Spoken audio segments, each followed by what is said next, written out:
Thank you, Mark. Hi, everyone. So I'm Thibaut's clone, as Mark said earlier. The only difference is I'm a bit taller, but apart from that, the accent is the same.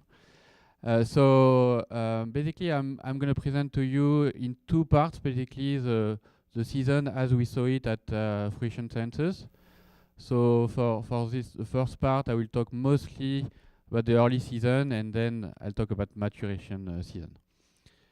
So just to describe a little bit what Thibaut did to really analyze vintages since we created the vintage report in 2010, is we divide up the season in 5 parts. So the first part is winter, and arbitrarily we stop it on March 1st. Then the second part is the early growing season, so from March 1st bud break to the moment where shoot elongation stop, which is usually around June 21 or June 15, depending on the season. And then the third part is still what we would say growing season, but toward veraison. And then the fourth part is between veraison and sugar stop. So Cecilia will talk about that later today. This is a concept that was introduced by Vivelis, but we estimate at Fruition that the sugar stop is really like a phenological stage, so which is usually August or end of August. And then obviously the last part is color accumulation until harvest. And so in terms of the analysis that I'm going to do, I'm going to focus first on the plant physiology, so 1, 2, and 3. And then after the break, I will focus on berry composition, period 4 and 5. So in terms of what can you measure to really understand these different parts, during the first part, really we are looking at mostly rain and a little bit of temperature. And then in terms of plant measurements, you can do bird fertility and wood reserve.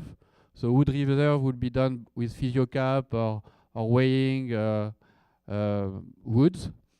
Then in the second part, we are mostly going to look at rain and GDD, with a little bit of the temperature side of things and light exposure towards the end. And in terms of plant measurement, you can do nitrogen uptake, things that we do, for example, with the Dualex, or shoot elongation with just measuring how fast shoots are elongating. And then in the third part, still rain and GDD.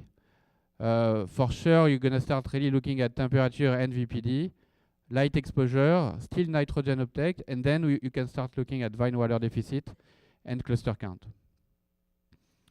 And then on the maturation side of things, we are still looking at rain and GDD. VPD is obviously a very important parameter, light exposure, vine water deficit, and then we're going to introduce the fruit measurement, so yield components, pulp components, and from after sugar loading stop, skin components, colors and polyphenols. So really that's how we do it every time. So that's a presentation we did in Napa early in January. That's also the kind of thing we do in France, in Provence, Bordeaux, or Burgundy.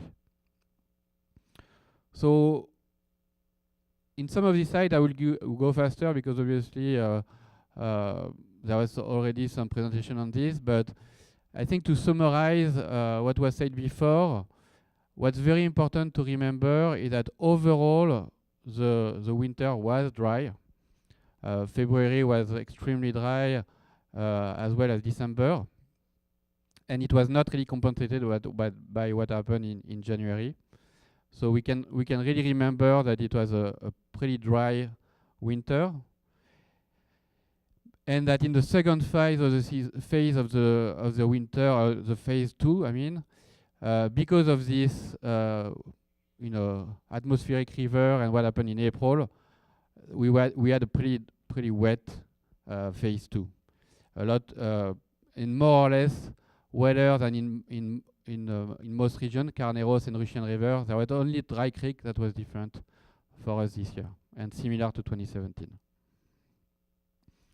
So what is the takeaway? So I think we have mixed signals here. So for sure, dry early on and then wet. And so what was the potential effect on vegetative development? So for sure, because of the dry February and cool and dry December, we can imagine that soil mineralization was a bit lower in 2018. So we'll see what did we measure in terms of nitrogen uptake. But for sure, when you have really dry months of winter, this is something that can happen. And then with the amount of water we got at the end of phase 1 and during phase 2, for sure, water supply was not a limitation.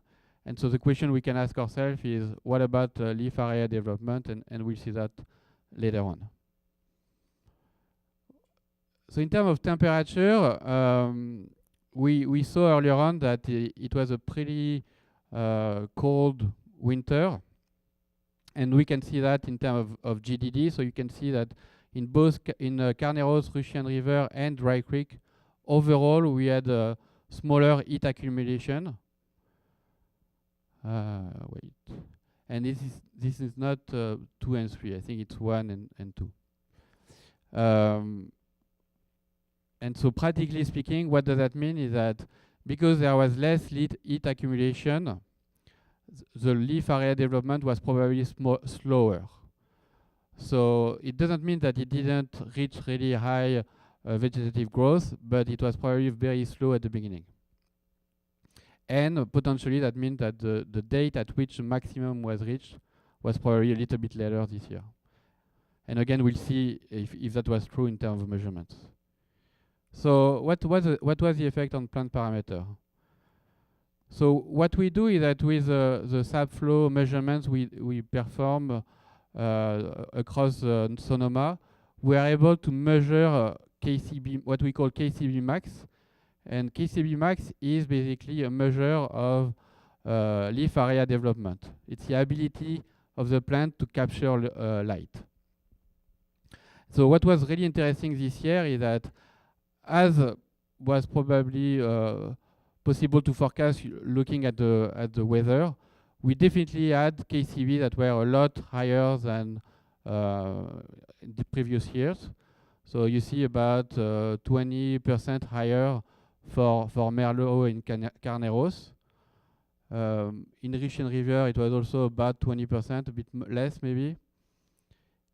And only for Cabernet Sauvignon, we had some similar measurements in Cabernet Sauvignon in the Russian River.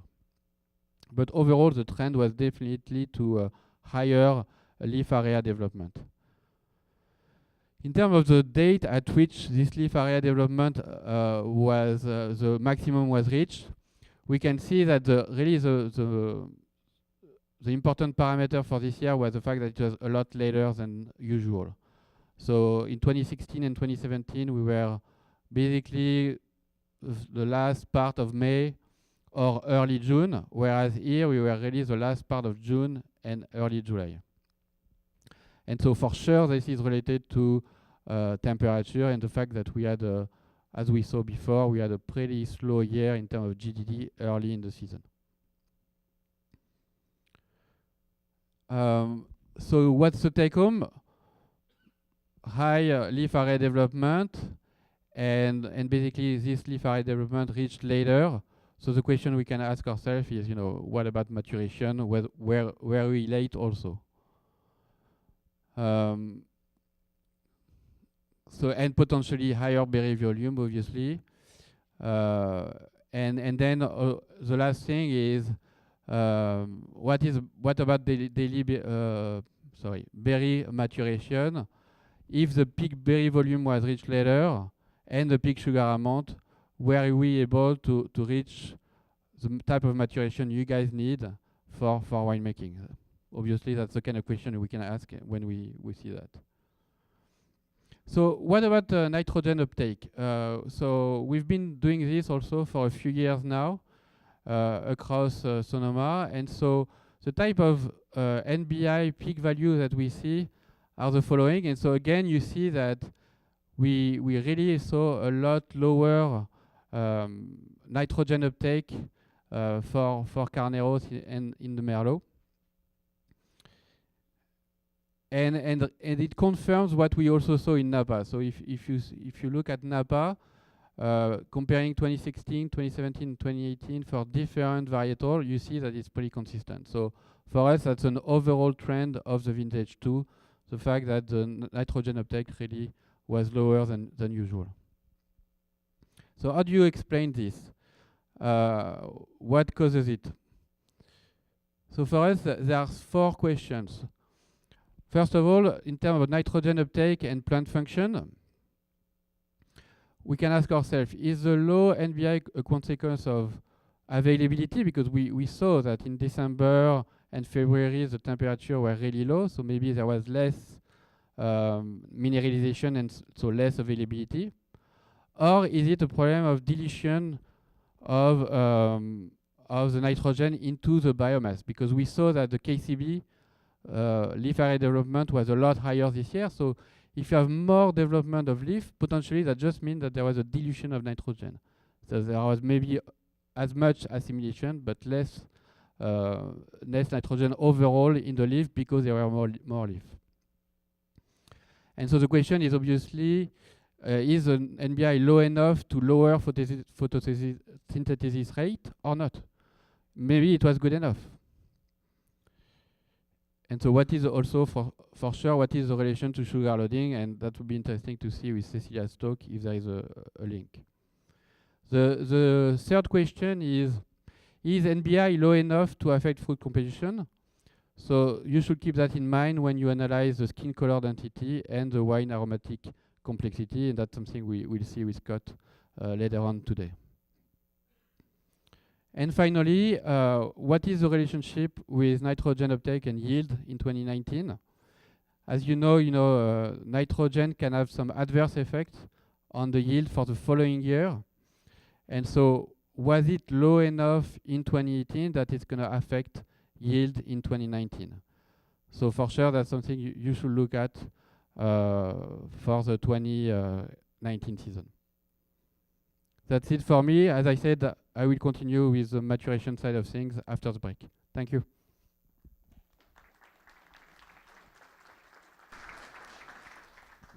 A couple of questions, maybe?